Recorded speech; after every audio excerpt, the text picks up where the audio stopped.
we'll begin our Egyptian transmission class. And this is both for those of you who are already signed up for Egypt and you're energetically preparing yourself, as well as those of you who may be considering it. And one of the things that I know about power journeys is that when we hear the call to go on one, that it ignites that process inside of ourselves. And if we start allowing ourselves just to empty out, so that by the time we put our feet on the ground, it allows what is new and what is ready and what our soul is asking for to have a place and a space to go.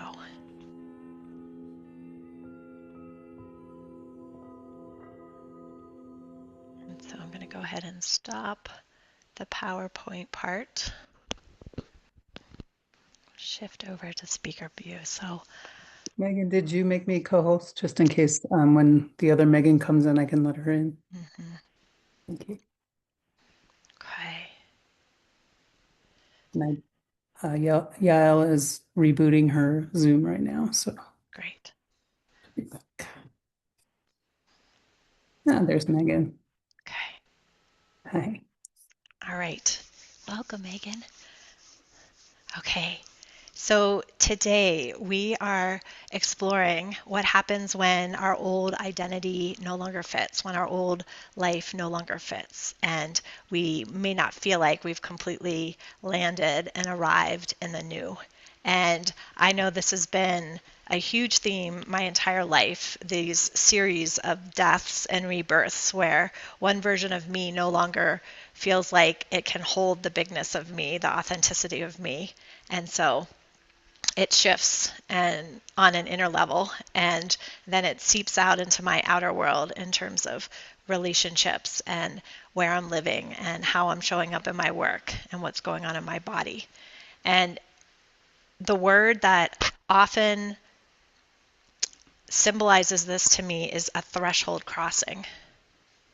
And so a threshold is when you're moving from one state to another, when there's a doorway, a portal, and you can't actually bring your old self through that doorway into the new. And we can see this happening both on a personal level. So many of us are going through transitions and inner shifts and changes. And we can also see this on a global level where systems are changing and transforming, and that old way of being, that old patriarchal way of being, where there's pushing and domination and control and maybe a lack of consideration for the planet and for each other, is starting to crumble. And so I want to name on the personal level some things that might be going on for you, and I want you to listen for any of them that resonate with you, and for you to just pop a word in the chat box when something inside of you says yes. And if there's some other way to describe this for you, then I invite you to put whatever that description is. And so what I'm seeing inside of myself and what I'm seeing in my clients is that we are shifting at such an elemental level. We're shifting out of our automatic reactions. We're shifting out of old nervous system patterns. We're shifting out of old belief systems, old ways of carrying our emotion. And we're asking for something new to be born that feels freer, that feels more abundant, that allows the ease to come through. And so I'm witnessing, and here's where you're going to start listening and sharing in the chat so I can get a read of this. Many of us are realizing we've been caretakers our whole life, and we've been putting other people first, prioritizing others over our own needs and feelings. Some of us are realizing how much doubt has consumed our minds and how that keeps us palatable, keeps us small. Some of us are recognizing that perfectionistic part of ourselves. Maybe you are the one who notices you go along in your relationships so you don't rock the boat. It might be that You don't even ask for what you need or what your heart desires because you've already been trained that you're going to hear a no. And so you stop yourself before you can even ask. Maybe you, there's water literally dripping down on the crown of my head right now. Maybe you are the one who doesn't go for your desires because you're afraid of what you're going to lose. You're afraid of what is going to change. And so you keep yourself small. You might be someone who self-abandons, that you might hear or know a message and you end up abandoning yourself or abandoning your body. I think I'm going to move just a little forward. So,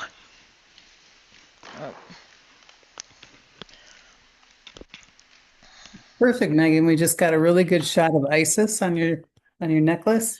perfect. Yeah.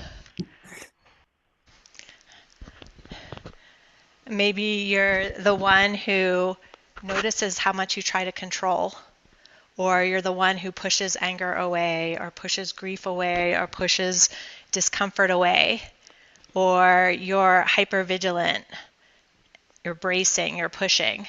And so tune in for a moment. What is it in your old identity, your old way of being, in an old life that you know is not serving you? You know it doesn't fit the bigness of who you are, the fullness of who you are.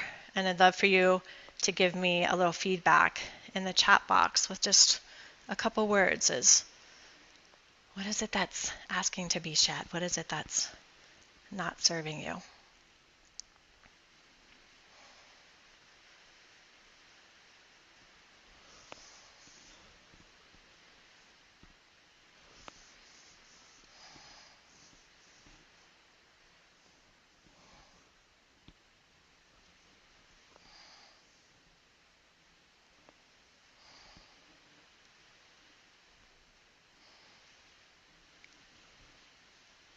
Yeah,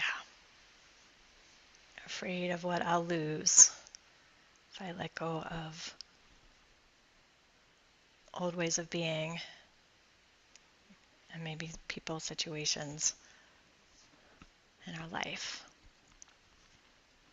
Okay, Perky, I want you to get more specific. What does that mean, old identity? That's so big. What is it that you're afraid of losing as part of that old identity? What is one of the patterns I named that speaks to you? Control. Yeah, it's a big one. Right? We like to be in control so we feel safe.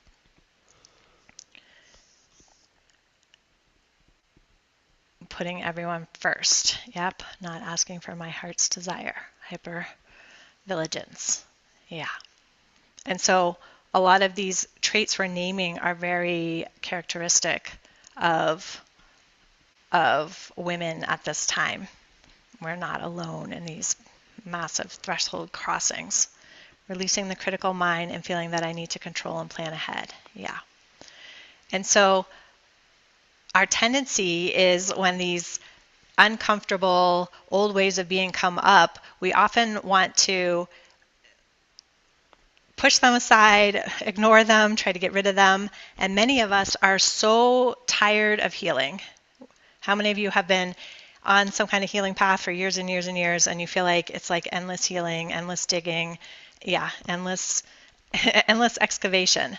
And what feels very different to me right now is that so many of us are being asked to live what we know and to stop trying to ascend out of our very human experiences, but to come down into our bodies, be willing to face what is going on inside of us, what's going on outside of us, and actually bring in satisfaction, bring in contentment, bring in pleasure, bring in play.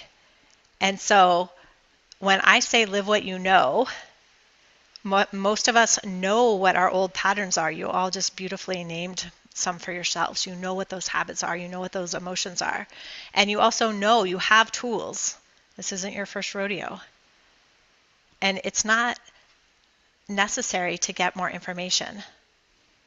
But what it is that we do need and what it is that we have been calling forward is being in safe containers, supportive communities where you can be heard and seen and held and felt and know that you're not alone. And also that we're bringing these parts of us closer, acknowledging them, and actually learning how to respond to them in a new way. We're asking to allow the compassion, allow the love, allow the beautiful fun aspects as well, the celebration and the joy, that we don't abandon any aspect of ourselves, from the uncomfortable parts to the parts that are wildly joyous. And so this is where, for me, Egypt comes in. And I want to talk about why Egypt can help in this threshold crossing process. Because Egypt is an encoded place. And so when I say the word encoded, it is encoded to be a place of power. It was a great civilization. And the codes for human development, individual human development, as well as the codes for humanity's awakening, the instructions and the messages were actually embedded in the gods and the goddesses. They were embedded in the temples and in the pyramids, in the stones, in the land. And so just like when we go on a shamanic journey, we learn how to shift out of everyday consciousness into a deeper level of awareness. And during that journey, we open to spirit, we embody, we come into the sensations, and we open up that spirit signal channel that talks to us through knowing, talks to us through feeling, talks to us through words, talks to us through images. And if we start learning how to interpret those images and those feelings and those knowings and those words, then it starts to unlock that path for us. And we start realizing that not only when we're in a power place like Egypt, which amplifies and holds the energy, because for thousands of years, this encoded wisdom has been alive, but it also unlocks it inside of ourselves and it unlocks it in our life. And so you already know. I just had this experience where I was leading a shamanic journey, and I went out to dinner with one of the participants beforehand. And during that dinner, she was talking about a challenge in her life between the district that she worked for and the school that she was in. She was talking about desiring to go and work in another country. And this is kind of dinner conversation. We get to the event, right? This is happening before the event. We get to the event, and during the shamanic journey, she had this beautiful realization that instead of her constantly judging herself and trying to explain how she was always trying to navigate these seemingly opposite organizations and different kinds of people, she had this beautiful realization that that was part of her soul's gift, was to balance and bridge. And you could just feel the palpable relief in her, where it was like, aha, this makes sense. And then the next day, she went back into her journal from when she had gone to the country where she'd loved to go and teach. And she had written this beautiful poem that had those words in it, that she was a bridge and she was someone who balanced. And when she put all those together, it became alive in her, and she got to see how her soul is constantly communicating with her when she just takes the time to slow down and listen. And so when we go to a place like Egypt and we take 11 days out of our life to slow down and listen, it's not a couple-hour workshop, it's not a podcast, then we are able to really weave together these encoded messages that your soul is saying, it's time to pay attention to this. And you get to see the threads in your life so that you can realign your compass and say, this is where I'm going.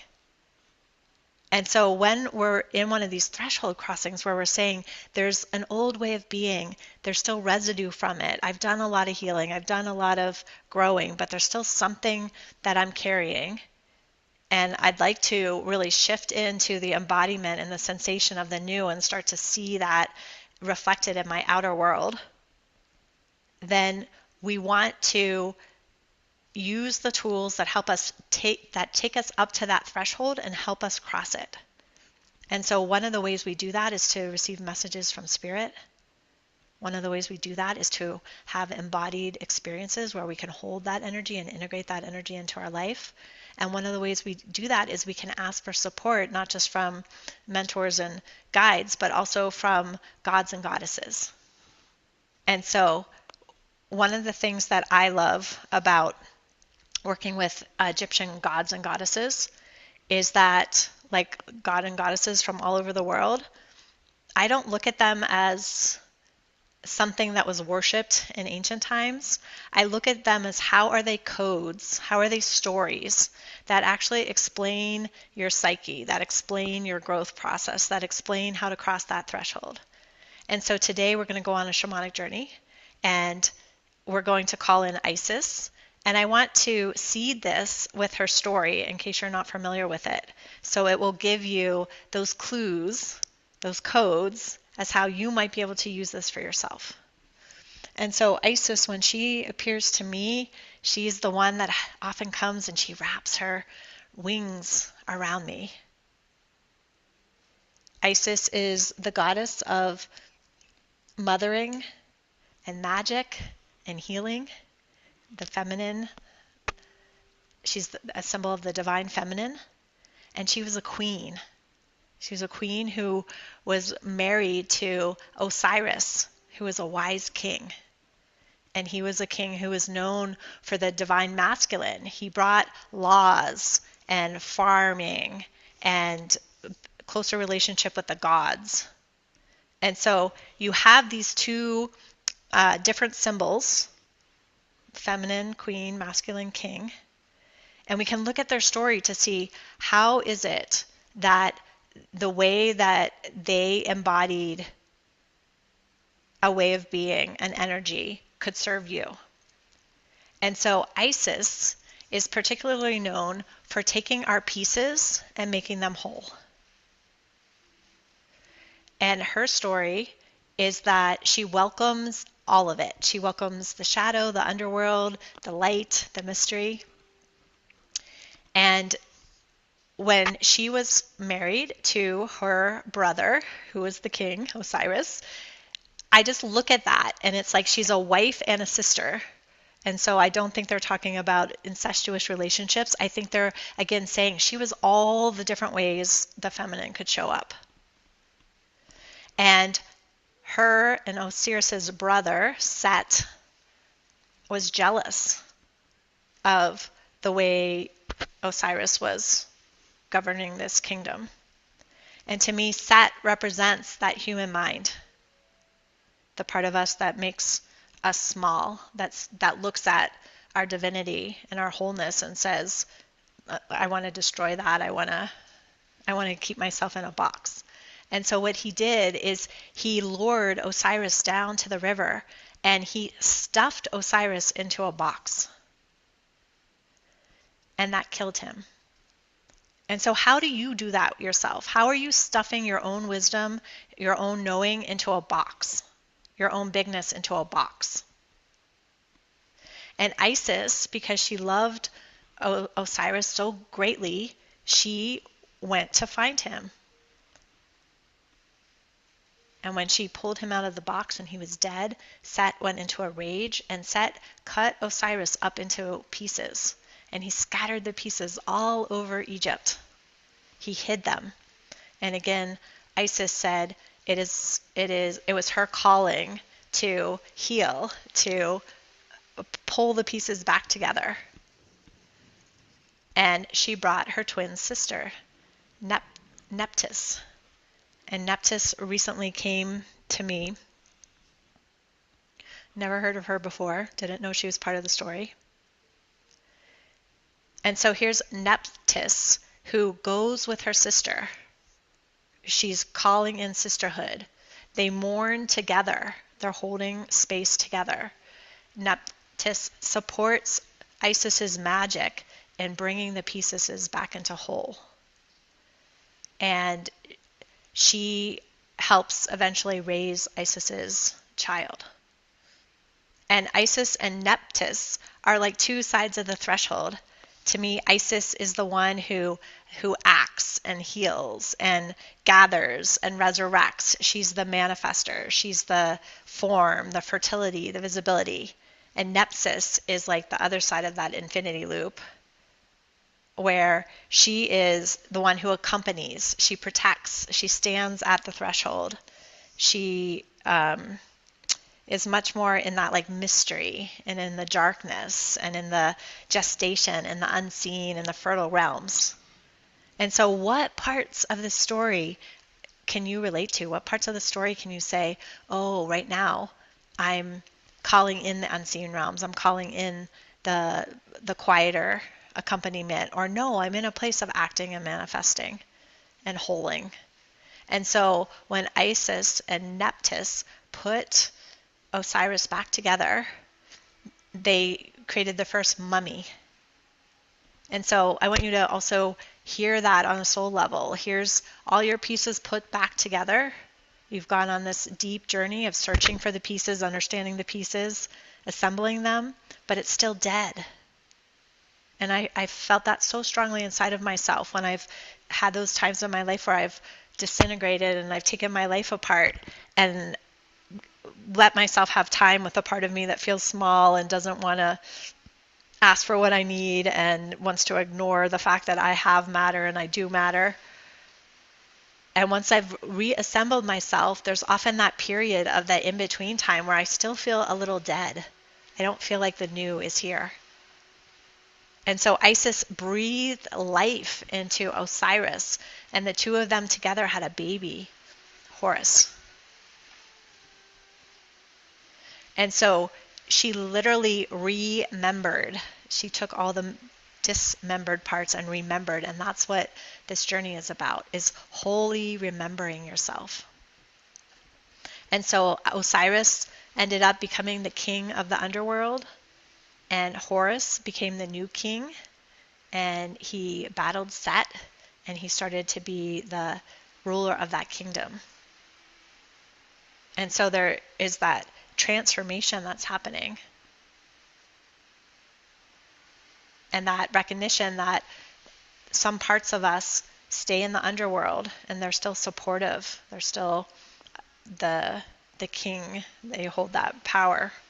And yet the new version of us is still in the middle world in our everyday life.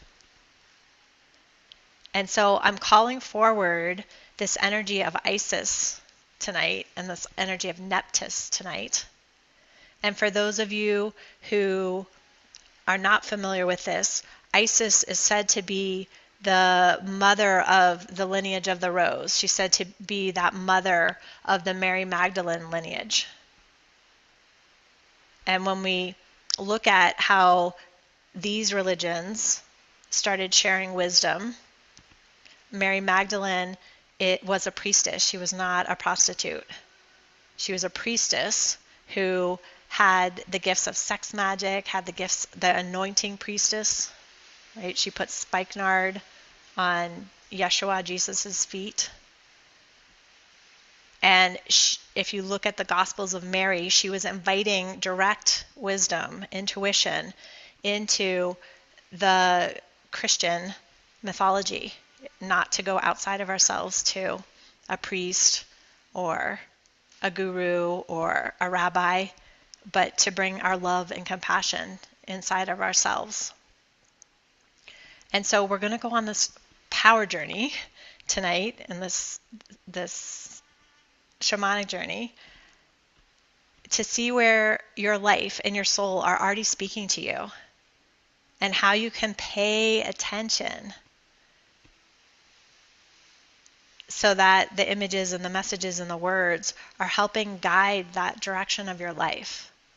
And what I notice is oftentimes when we go on journeys like this, where an old to a new identity, an old to a new life is being called forward, we're wanting something concrete and specific and sometimes we receive that. But more often, it's painting a picture, sometimes in flashes, sometimes and just one image or one answer to a question. And when you're open enough to say, I'm listening, I'm paying attention, I'm tracking what's happening in this soul journey, then it's going to open up those pathways and those channels in your everyday life that enable you to use that as guidance and use that as direction. And so, Megan, I'd love if you're willing to share for a second. You said, I feel such a profound relief in hearing you say this. Will you say just a little bit more, and then we're going to shift into our journey. So if you have a candle nearby and it's not lit yet, you want to light it. Hi. Hi. Hi. Yes, thank you for asking.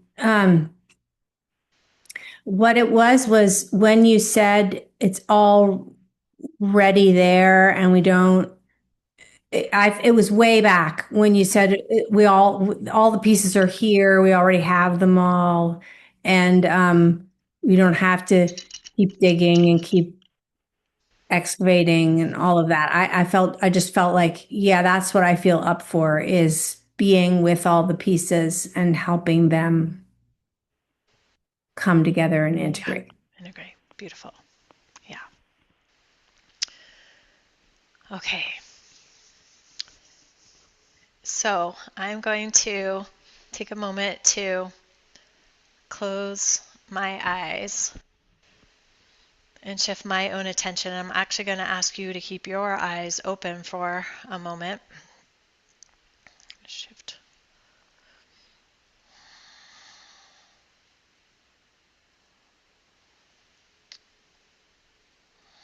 And I'm going to invite you to stare directly into my eyes. So wherever you are on your screen and where I am on your screen,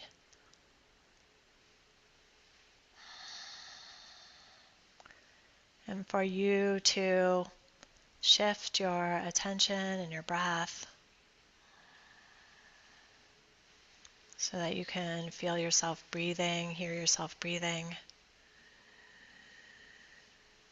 and focusing your attention into my eyes. And I'm going to ask you to cross a gate.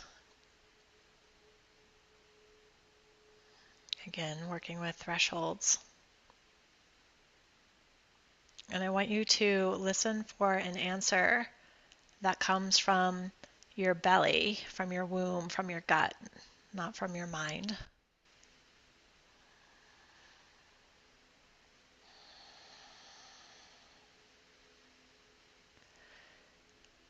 And that this answer, once you receive it,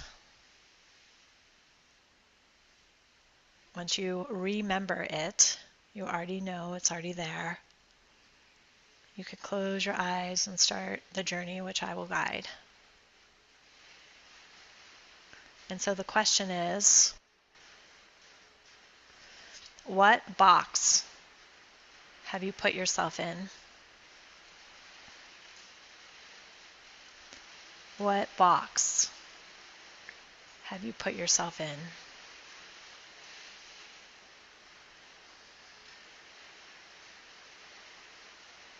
Just like Set, the jealous, vengeful, controlling, domineering mind put Osiris, the wise king, into a box. What box have you put yourself in?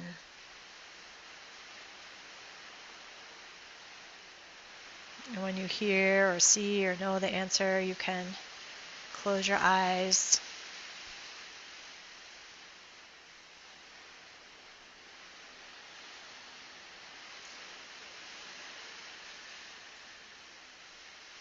And this box contains a key to a lifelong pattern of making yourself whole.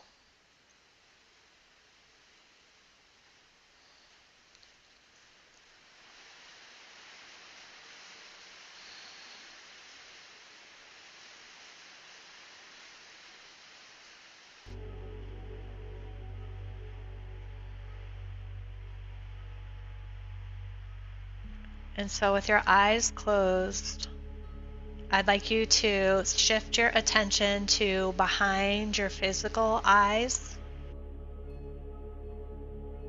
and to picture an Egyptian eye, the hieroglyphic of an Egyptian eye. You may have caught it in the slideshow that was encoded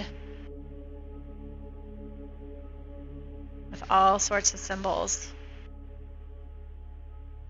And if you didn't catch it, it looks like if you painted the outline of an eye with the eyebrow arched above it. So picturing an eye right behind your own physical eyes.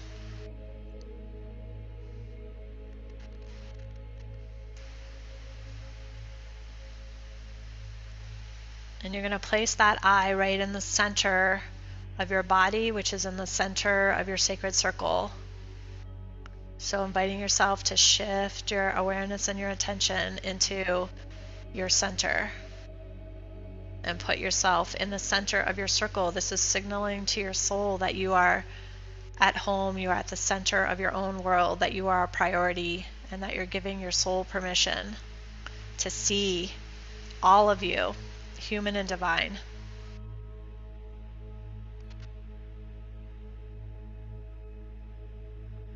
And when you're ready, I invite you to intuitively decide if your eye is going to rotate and look up through the top of your crown and up into above, into the celestial realms, or if your eye is going to turn down and look down into the earth.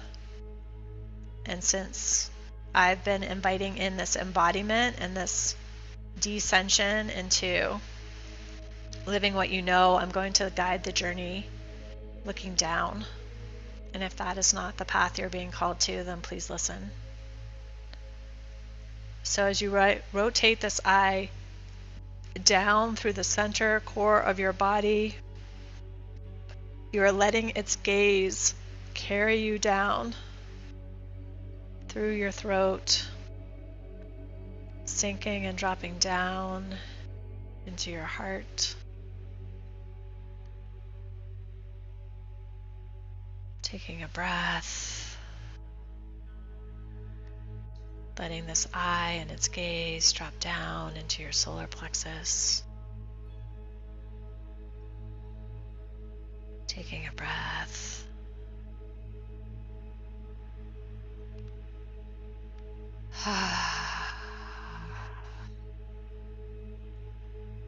Going down into your sacral, your womb, your pelvic bowl.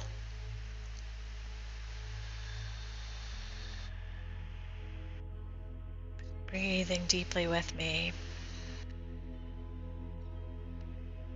Down through your root. Focusing on that eye.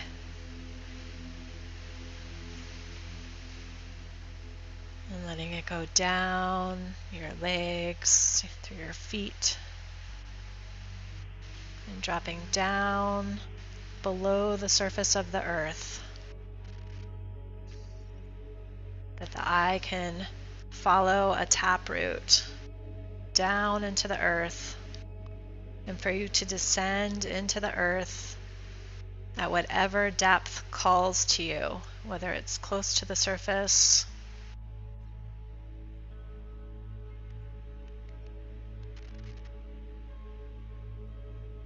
20 feet, 100 feet, all the way down into the core of the earth. And for you to open up a chamber that when your eye arrives in it, it can turn and gaze east towards Egypt, towards the temples and the pyramids. And with this gaze, you can travel through that mycelium network, through the ley lines, to the Nile, And we are going to offer our blessings and gratitude to Isis at the Temple of Philae, where we will start our journey. We are going to offer our blessings and our gratitude to Sekhmet in Luxor at Karnak as we head north, to Hathor at Dendera. And I'd like you to continue all the way up the Nile to Cairo, to the Great Pyramids in Giza. These pyramids that were built by kings like Osiris. And I'd like you to gather with me at the base of the Great Pyramid in Giza. It's the one that when you think of pyramids in Egypt, it's the iconic, enormous one. And we're going to gather there, turning our clocks ahead to midnight. So there's no tourists or crowds, just you standing with me, with all on this journey today, with all who are joining on this trip.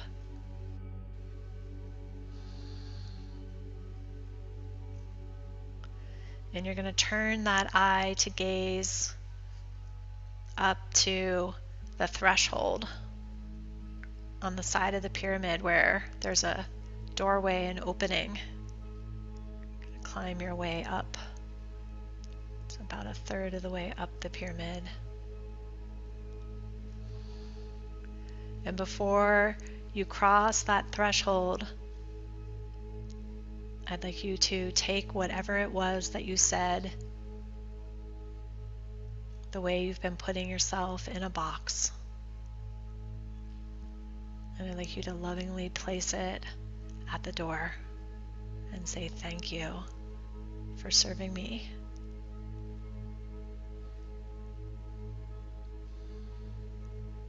I leave you here with great love and gratitude. And I know you are a key to remembering my wholeness. And so with that key, you can unlock the passageway into the Great Pyramid as we start to climb up the passageway, up the tunnel that takes us to the King's Chamber, deep inside the center of the pyramid. Using your imagination, entering a chamber, a room that's hot and humid and pregnant with possibility. You can feel how this has been a sacred place for a millennium, that the pyramid itself has acted as a transmission, an antenna to amplify dreams and intents and to receive codes from the stars. And in that King's Chamber, there is a box, a sarcophagus, a coffin.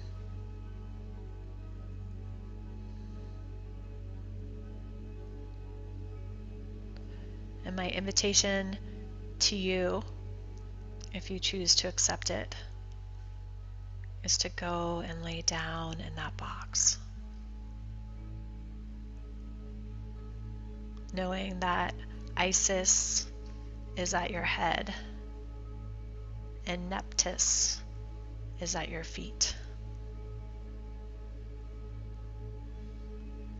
That the manifest, the mothering, the healing, the acting from a place of love and compassion is being woven through your body in this great chamber down to the unmanifest, the formlessness, the quieter support, the unseen,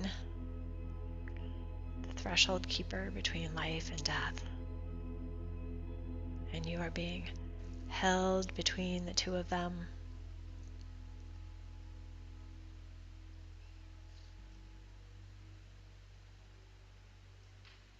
And you ask for the question, who is asking to be birthed into your life?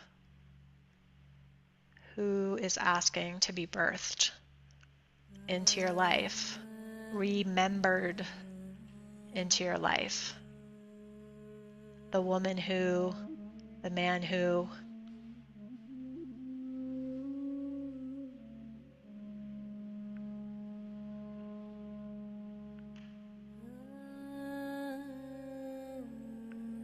with the images and the feelings and the knowings and the imaginings, the words all come. Something wants to rise up through you, foundationally, elementally. What is being asked to be birthed into your life if you are no longer putting yourself in a box?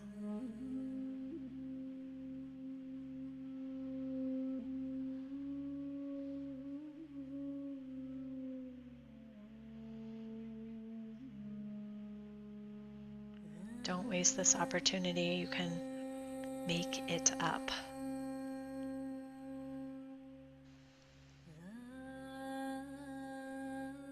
You are the myth maker, the creator, the artist of your own spirit. So what is being asked to be created and seen and heard and felt and known into your life? I am the woman who.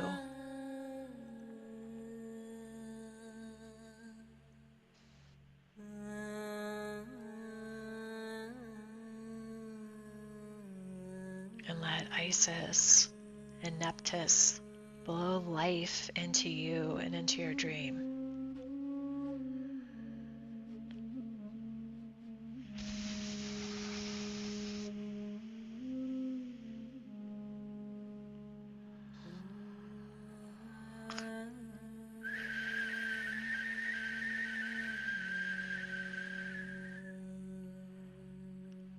Embody your wholeness.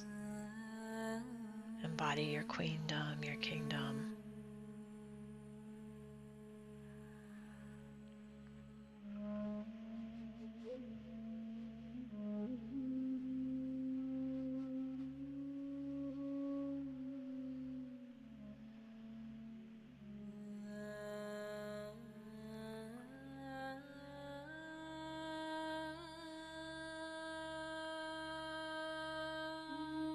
And when you are ready, I'd like you to envision that you are sitting up inside that sarcophagus, that box, that coffin, and that I hold out my hand to you, Isis, Mary Magdalene, Neptus. We hold your hand, our hands out to you, and invite you to step out of your box. Cleaner, clearer, brighter, stronger, more congruent than when you went in.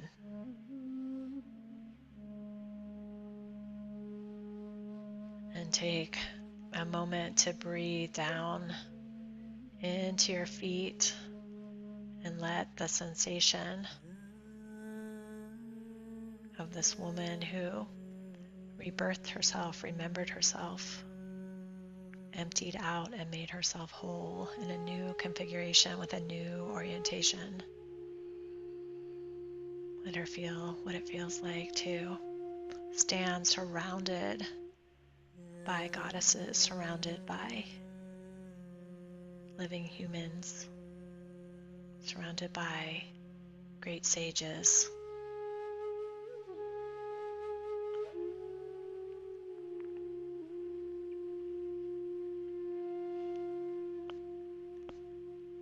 And they start spraying you with rose oil.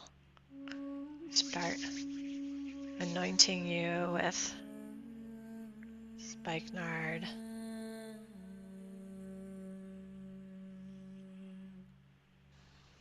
We honor and see your magic, your expression.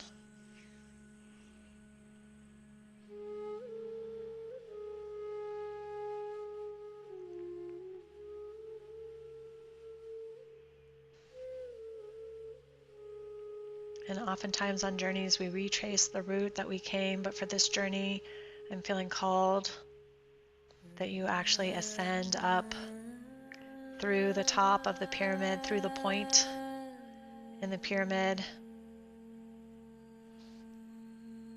And you can bring these goddesses, these helpers along with you.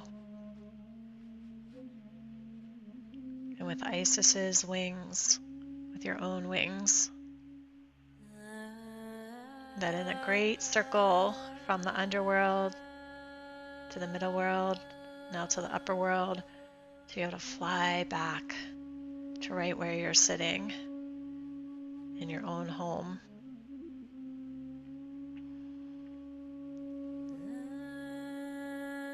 Coming down in through your crown and through your third eye, down into your heart and solar plexus and womb and feet and hands. And again, nice, long, slow, deep breaths.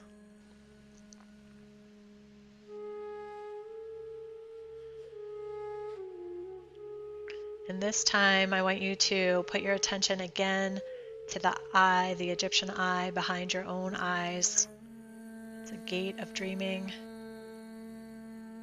And this time you turn the eye so it's facing forward and it can look out with all the wisdom and embodied sensations and images and messages. It can look out, carrying those codes out through your human eyes. So all of this journey gets to be beamed out through your eyes.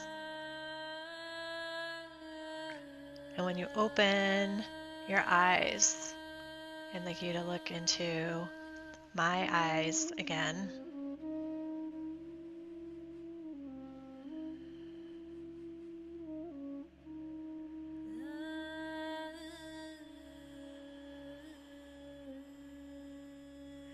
And you practice holding the frequency and the sensation of the woman who or the man who rebirthed themselves. You practice holding that frequency with your eyes open.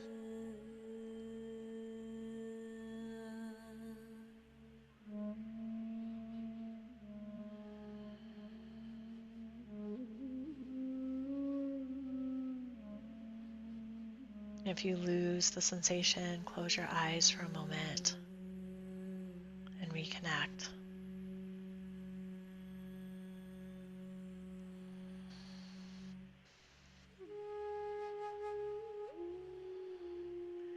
And when you're ready, you're going to offer your gratitude to Isis, to Osiris, to Nephthys, Mary Magdalene, the lineage of women who have reminded us that we already know that the answers are within, that our intuition, when we take the time to slow down and listen, gives us everything we need to know. And I'm going to invite you for the next few minutes to write down anything from your journey that you wish to remember. Remembrance. And you're taking what was previously unseen and unheard and unknown and making it real by putting it on the paper. And the questions were,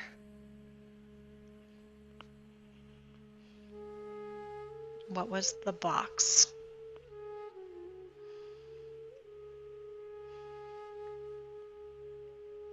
What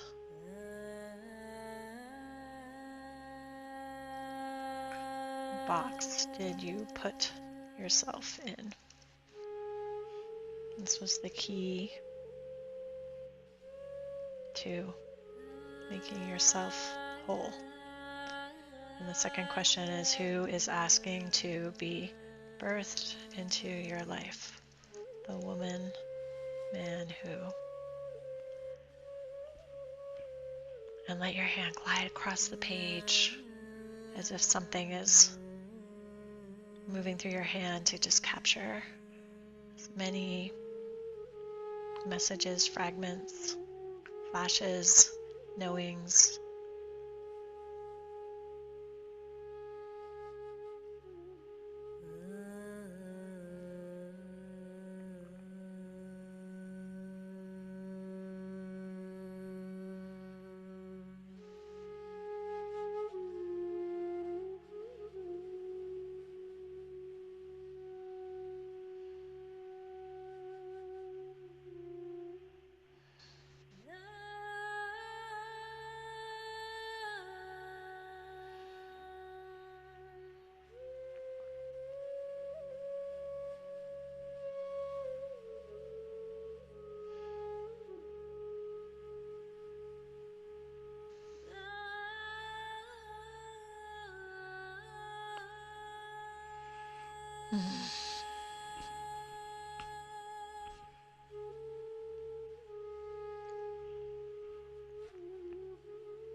Just one more minute of describing.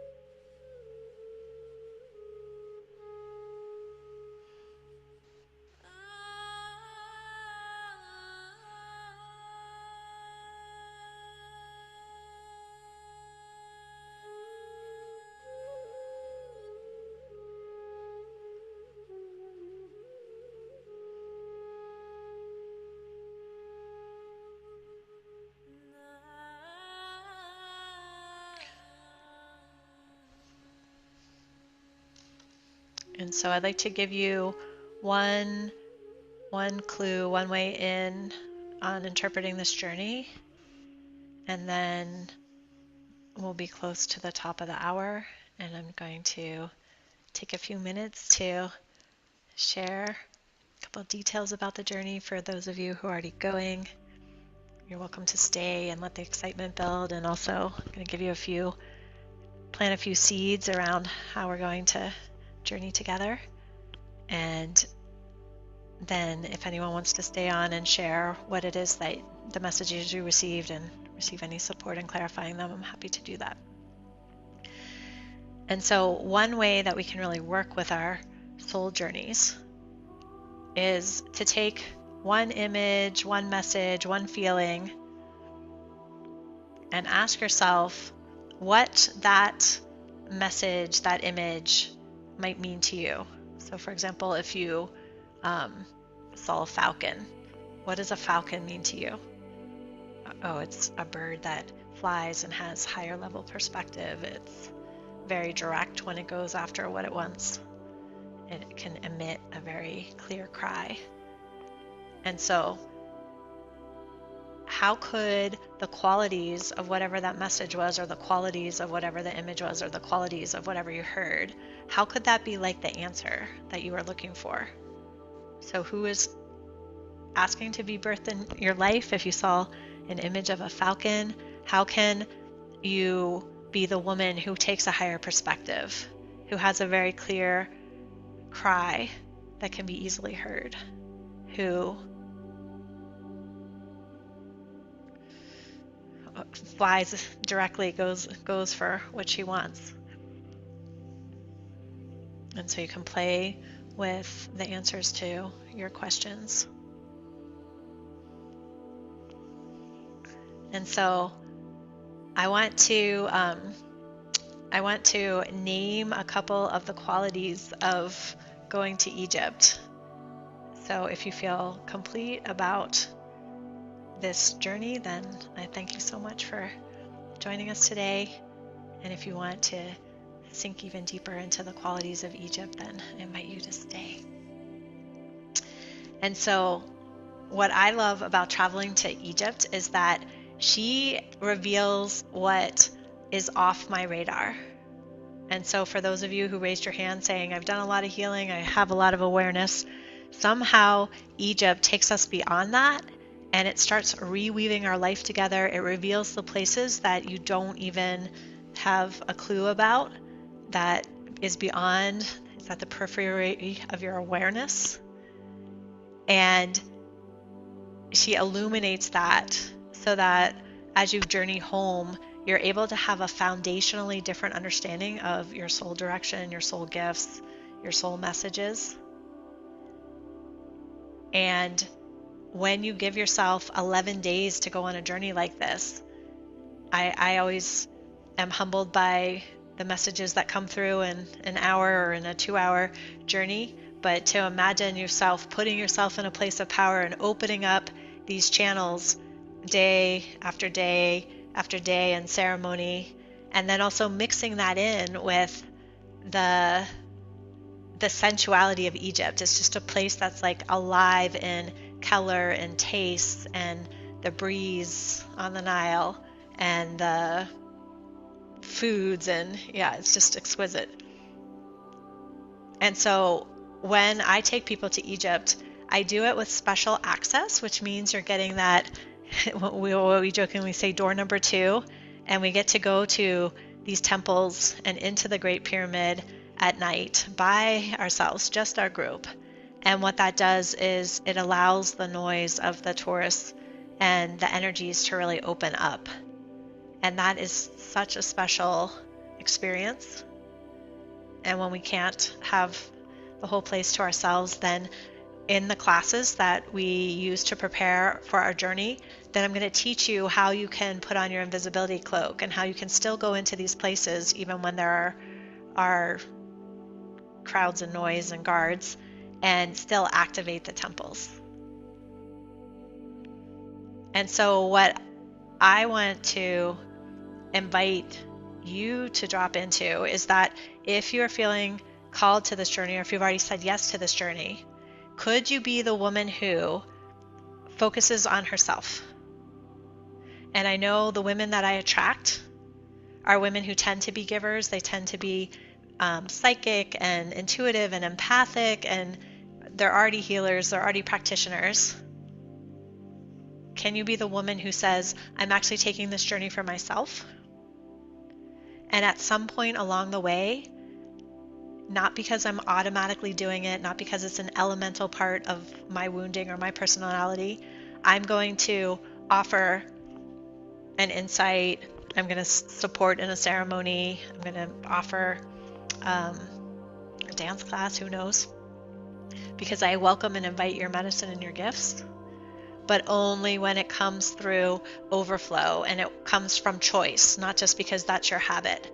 And I know I had this experience for myself where I took myself on a retreat where someone else was a facilitator, and I was very aware that normally I just show up and I help whoever needs help and I support the ceremony, and it was clear to me that I was meant to put my attention first on myself, especially my human self.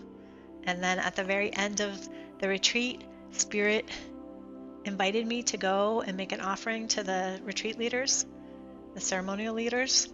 And when I did that, something so beautiful and so in my power came through, but it was done because I chose to do it, not because I was just doing it out of, this is how I normally show up. And so from now till the time that we go to Egypt, it's your job to really be looking at what are those patterns that have put me in a box. Can I keep emptying them out so that when I get to Egypt, I'm in that place of being open to what wants to come through and what wants to birth through me?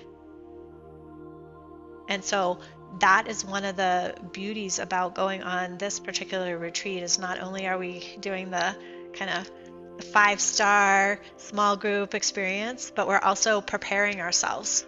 And so there is pre-trip calls one-on-one, post-trip calls one-on-one, so that you can meet with me and clarify your intent. There's also group calls pre and post-trip, so that you not just hear the logistics, but you understand how to engage with the temples and the pyramids.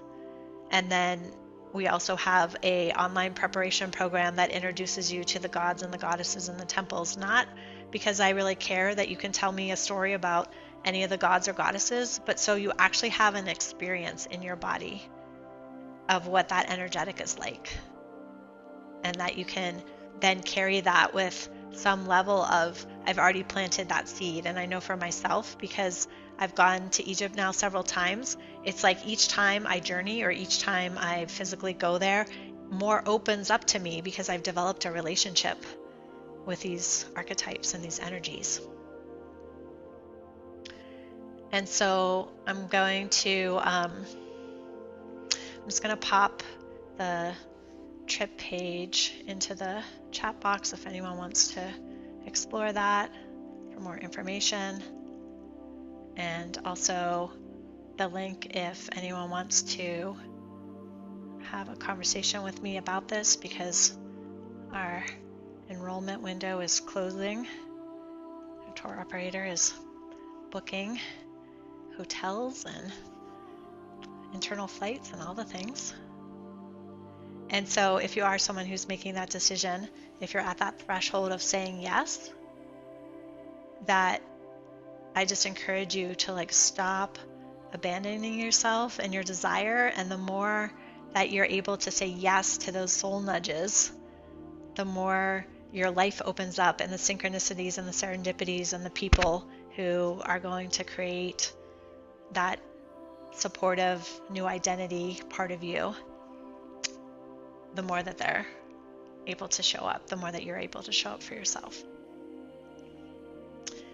And then I also want to just plant one other seed, because I know some of you have asked, with the State Department giving these kind of global warnings, especially around the Middle East, that Egypt is at the same level as France and Italy and the UK. It's at the same State Department level as it has been for the last 3-4 years that I've been going there. And every time I've gone there, there has been things going on in the region, and you would never know that from what's on the ground. So we work with very trusted tour operators, and they keep us up to date, and they're very used to just making sure that everything runs smoothly.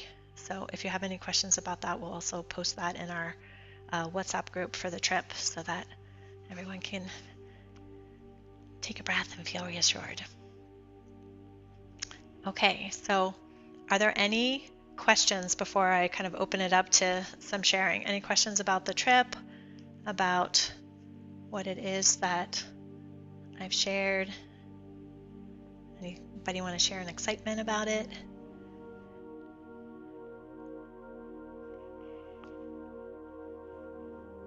I feel like I want to. Okay. I just want to say that when it comes to Egypt, you sometimes think you know what you're getting into. And from my experience last year, I can say that some of the more profound things that happened actually happened in seemingly benign moments where we weren't in front of a goddess and we weren't at a temple, and maybe we were just sitting and enjoying some energy in a neutral place. So I say that, and I'll share my stories as we are on the trip and as we're preparing for the trip. But the point of what I'm saying is to just really, when you catch yourself kind of assuming or thinking that you are going to have certain experiences, just try to neutralize, because there's so much more beyond what meets the eye. And so just stay open. It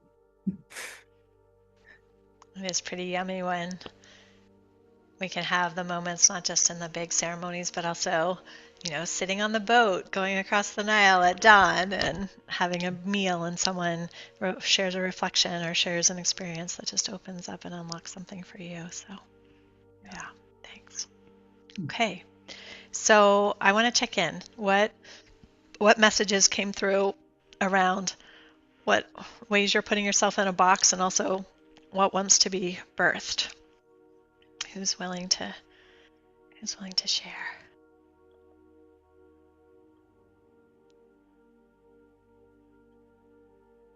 Um, I'm rolling. Hey, Brina.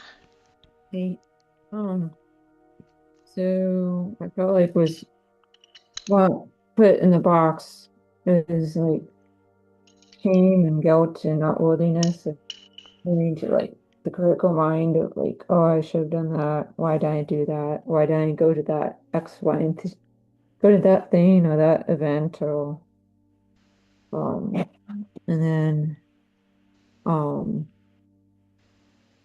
then the part of like being in the box temple. Uh-huh. Um, seems like the idea of like love, of like having, showing myself the utmost love and compassion and beauty um, um, and no judgment. It seems like was coming up. I didn't really see like a specific, I would say, thing or anything, but um, yeah, it was not super clear, but it felt like some kind of like message of like love and compassion and putting not letting the critical mind get to me and releasing that and being more in the present moment and seeing myself as a whole person, whole being. Hmm. Beautiful. So you got to see the like flip side of self-critical into compassionate, right? So if you're a woman who can carry that place of compassion for yourself, it's going to be that key to releasing the self-criticism. And so you can also play with, sometimes for everyone it can be fun to play with whatever you got around birthing and whatever you got around the box, to just see how they might be supportive of each other, how they might be like two sides of the same coin with each other. Mm. Thank Yeah, you. meet the critical mind and the compassion kind of the same box. Exactly. Yeah, And beautiful. Thank you. Okay, who else? I can't tell in the little box. Is that you, Dorothy? Yes. Are you willing to share? You just have to unmute yourself. Hi. Hi, Hello. Vicky. Let me see. I think I'm doing this right. Okay. Yep.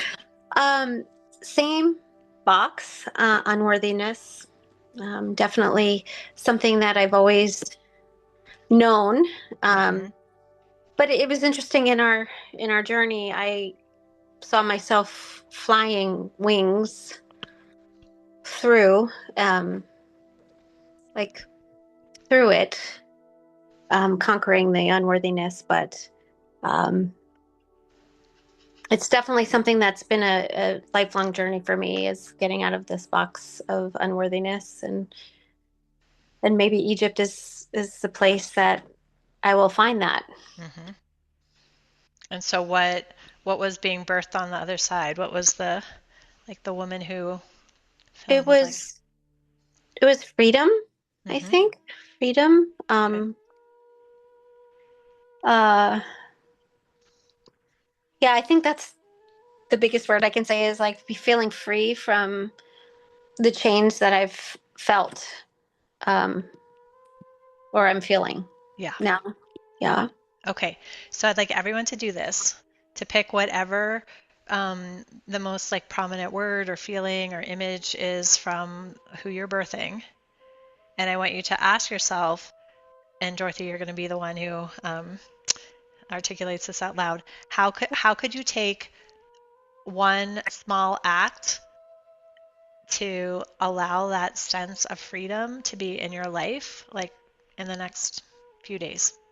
What's one like tiny little way you could like weave freedom into your life in the next few days?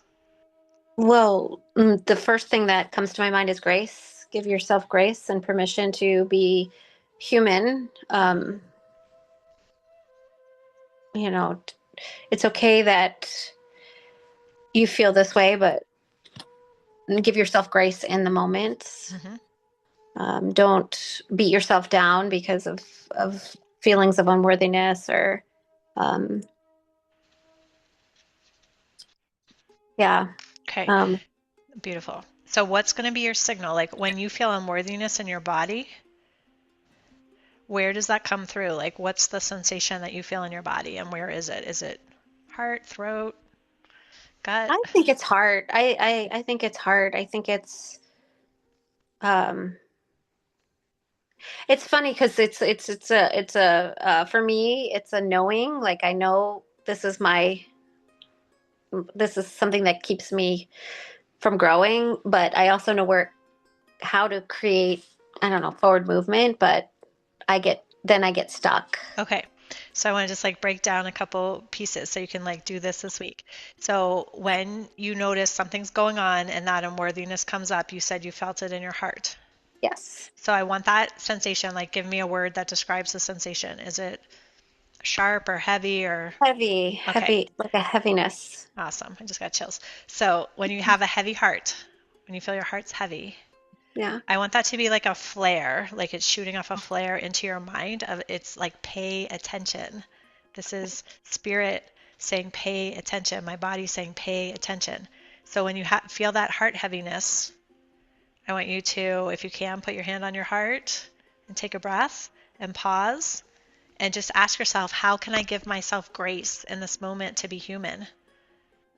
Right? Mhm. So how can you be a little gentler? Like if there's a story in your mind going about unworthiness or you're noticing you're like going right into bracing or being hypervigilant or that, okay, can I just be grace? I'm human. It's okay. And you're just going to have that conversation with yourself, like as if Isis wrapped her wings around you in that moment. And she just asked you to remember that you're whole, to remember that you're human, to remember that you can be compassionate with yourself. And before you just have that like immediate, like normal response of like, oh, there I go again, or you get snippy with someone outside of you, that you just bring that gentle compassion to yourself so you're not beating yourself up around the unworthiness. Right. Yes. And so I want you to just imagine, we're in what, July. If you practice that even 1 or 3 times a day between now and November, you're already going to have like loosened that pattern up enough that something else can start to come in. Okay. Yeah. So do you want to like articulate back to me like what those steps are so that you can. Yeah. So when I feel that heaviness of unworthiness, I need to stop and embrace the grace in that lesson. Yeah. Um, and hopefully it will stop the noise in my head, right? That's connected.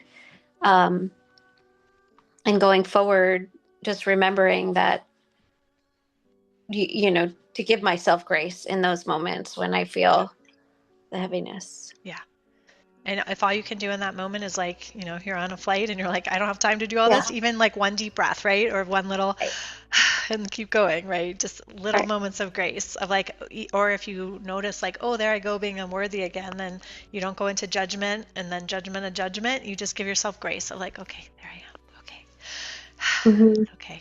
Right. Okay. Beautiful. All right. Toby, you want to share anything? Sure. Hi. Hi. Um, so I think I could go right to like my one word, Mm-hmm. which would just, I'll be birthing just like living. Mm-hmm. Mm-hmm. Yeah. Um, because my box is like no freedom, no choices. Mm-hmm. So,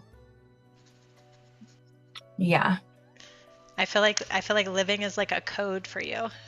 Yeah. Like it means so much more than just that word.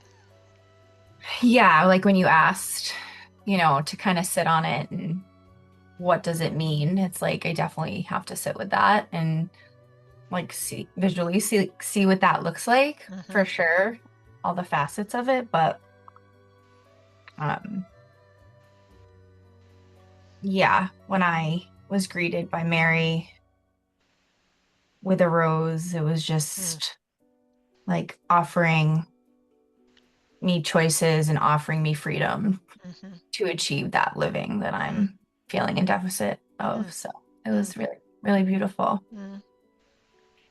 Yeah. Yeah. And even asking, like, how is Mary Magdalene an example of the kind of living you're wanting to do, Yeah. right?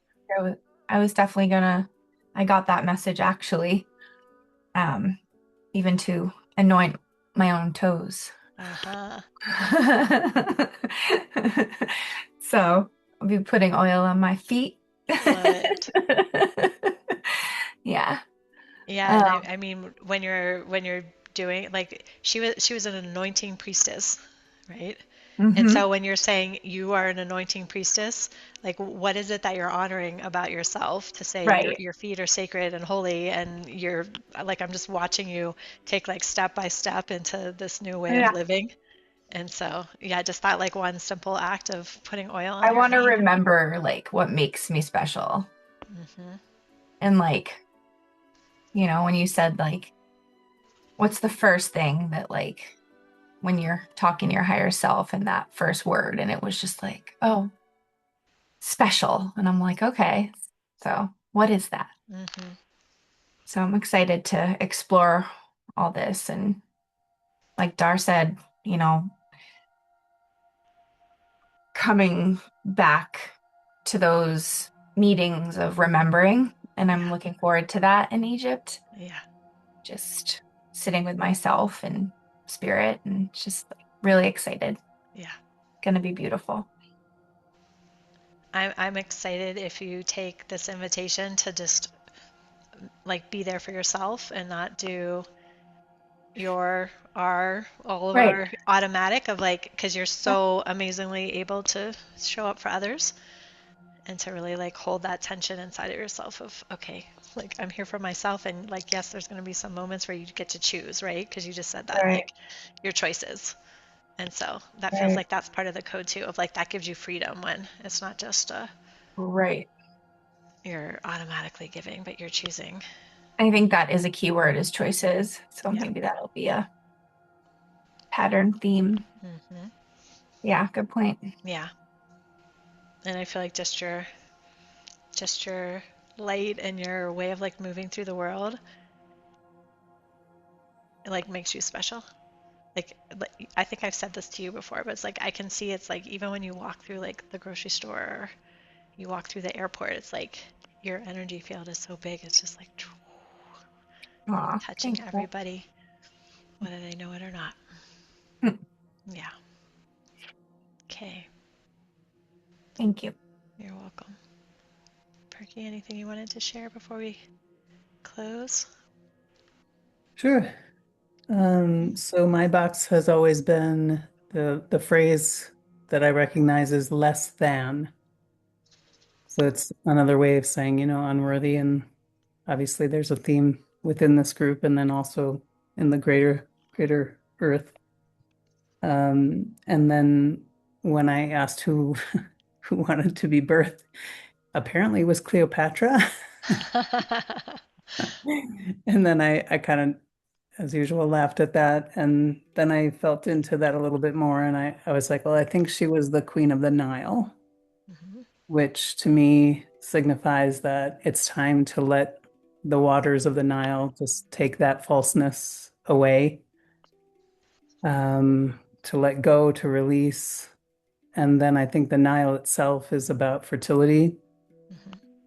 And so, being that the Nile will take that feeling of less than away, it will also help me to rebuild the new identity. right? So in the beginning, I said I wanted to shed my old identity, and you said be more specific, and I couldn't at the moment, but then the journey helped me to be able to do that. And so, I don't know exactly what that identity is, and I don't need to. It's not important. It's just the knowing that I've crossed that threshold already, and I'm in the newly able to be rebuilding stage. Mm-hmm. Yeah. So my question to you is not to answer in this moment, but like, what does that mean to you to be a queen? Hmm. Because there's that kind of like, yes, queen energy that you can Yeah. carry, right? But to be truly be Yeah. holding yourself as a queen. Hmm. Yeah. And how would a queen move through the airport and through the boats and through the marketplaces and through her life with that, to me part of being a queen is like a queen knows that she is the supreme ruler of her own queendom, Mm. right? And that all the people in her queendom are in service to the whole.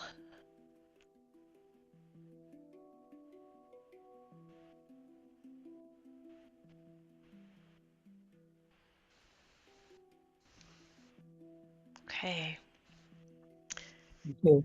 you're welcome. All right, so I feel like we have lots of richness, like loamy earth to explore. And I'm really excited because those of you who are joining us, we're going to be opening up the shamanic journeys that are for each and every one of the main goddesses on the trip. And you can start going into the videos and start playing with them. And there'll be some suggestions about just like how you carry yourself when you arrive to Egypt and when you enter into temples and the practices we use. And then we'll be doing towards like September, October is when we'll really start gathering as a group, and we'll do the live version of that class so that we can have the ceremonial piece and how are we kind of amplifying our preparations as we get closer to Egypt, and of course answering all your logistical questions. So I'm beyond excited about this journey. I feel like with each like week, month that goes by, I can feel the energy building. And if there's anyone who wants to come and join us, now's the time to hop in and say, come play. So I'm super grateful. So I love you all, and I look forward to seeing you on our next gathering. Thank you, Megan. Bye, everyone. Thank you. You're welcome. My pleasure.